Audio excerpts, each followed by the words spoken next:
So at a high level, if you say what is the goal of Doge and I think a significant part of the presidency is to restore democracy.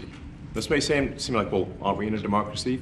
Well, if you don't have a feedback loop, okay, X, we would have to, if you it's all right. So, I tell you, gravitas can be difficult sometimes.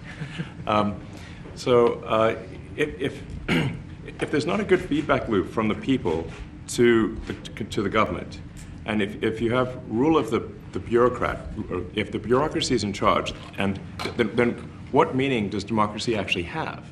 If the people cannot vote and have their will be decided by their elected representatives in the form of the president and the Senate and the House, then we don't live in a democracy, we live in a bureaucracy.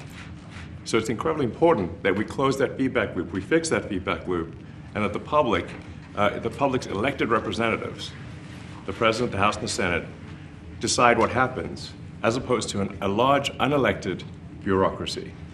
This is not to say that there are good people who are in the federal bureaucracy, but you can't have an autonomous federal bureaucracy. You have to have one that is responsive to the people. That's the whole point of a democracy. And if you looked at if you looked at the founders today and said, what do you think of the way things have turned out? Well, we have this unelected, fourth unconstitutional branch of government, which is the bureaucracy, which has, in a lot of ways, currently more power than any elected representative. And this is not something that people want, and it does not match the will of the people. So it's just something we've got to fix. And then we've also got to address the deficit. So we've got a $2 trillion deficit, and if we don't do something about this deficit, the country's going bankrupt. I mean, it's really astounding that the interest payments alone on the national debt exceed the Defense Department budget, which is shocking because we spend a lot of money on defense. And if that just keeps going, we're essentially going to bankrupt the country. So what I really want to say is, like, it's not optional for us to reduce the federal expenses. It's essential. It's essential for America to remain solvent as a country, and it's essential for America to have the resources necessary to provide things to its citizens and not simply be servicing vast amounts of debt.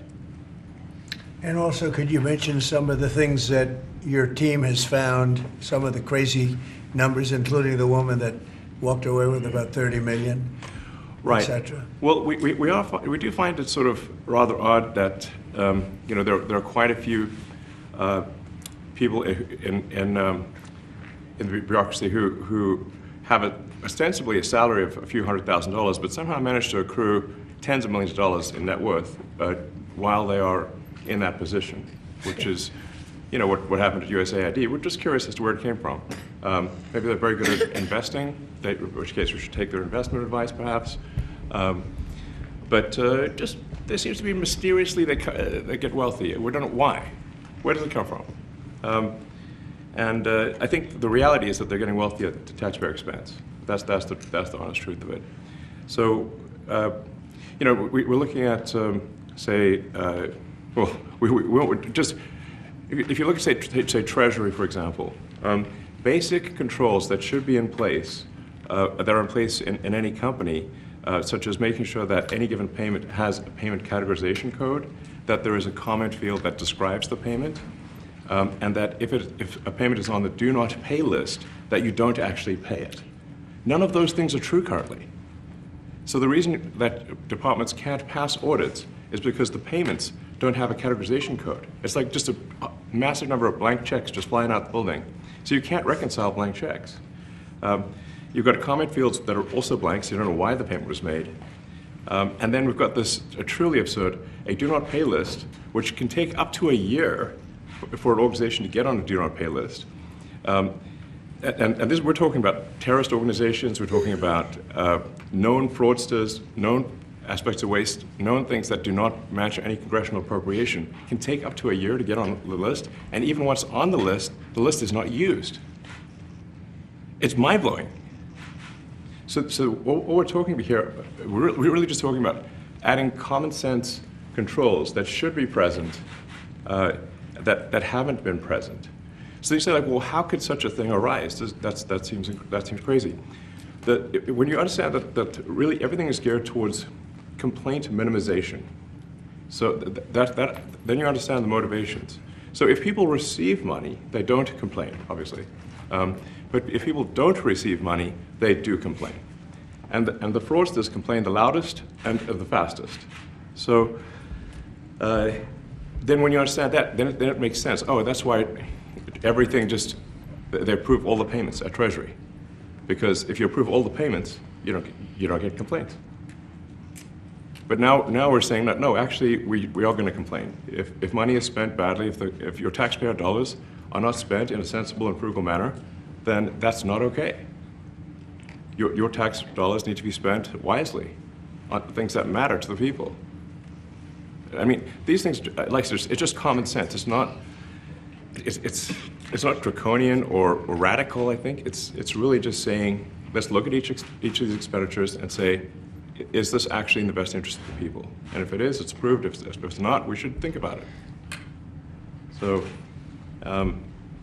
there's crazy things like just cursory examination of Social Security, and we've got people in there that are 150 years old. Now, do you know anyone who's 150? I don't. Okay. They should be on the Guinness Book of World Records. They're missing out. So, that's a case where, like, I think they're probably dead. It's my guess. Or they should be very famous, one of the two. And then there's a whole bunch of Social Security payments where there's no identifying information. Well, like, why is there no identifying information? Obviously, we want to make sure that people who deserve to receive Social Security do receive it, and that they receive it quickly and accurately. I'll tell you another crazy thing. So, one of the things is, like, we are trying to sort of right-size the federal bureaucracy, just make sure that this. Obviously, there need to be a lot of people working for the federal government, but not as many as currently. So we're saying, well, okay, let's, if people can retire, with full benefits and everything, that would be good. They can retire, get their retirement payments, everything.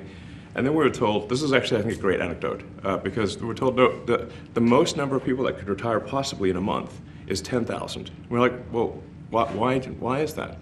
Well, because all the retirement paperwork is manual on paper. It's manually calculated, then written down on a piece of paper. Then it goes down a mine. And like, what do you mean a mine? Like, yeah, there's a limestone mine where we store all the retirement paperwork. And you look at a picture of this mine. We'll post some pictures afterwards. And this mine looks like something out of the 50s because it was started in 1955. So it looks like it's like a time warp. And then the speed, the limiting factor is the speed at which the mine shaft elevator can move determines how many people can retire from the federal government. And the elevator breaks down sometimes, and then nobody can retire. Doesn't that sound crazy? There's like 1,000 people that work on this. So I think if we can take those people and say, like, you know what, instead of working in a mine shaft and carrying manila envelopes to boxes in a mine shaft, you could do practically anything else. And you would add to the goods and services of the United States in a more useful way. So anyway, so I think that's an example. Like at a high level, if you say, like, how do we increase prosperity? Is we get people to shift from roles that are low to negative productivity to high productivity roles. And so increase the total output of goods and services, which means that there's a higher standard of living available for everyone. That's the actual goal. Thank you for watching. Make sure you subscribe to our YouTube channel and watch more videos from News Channel 20.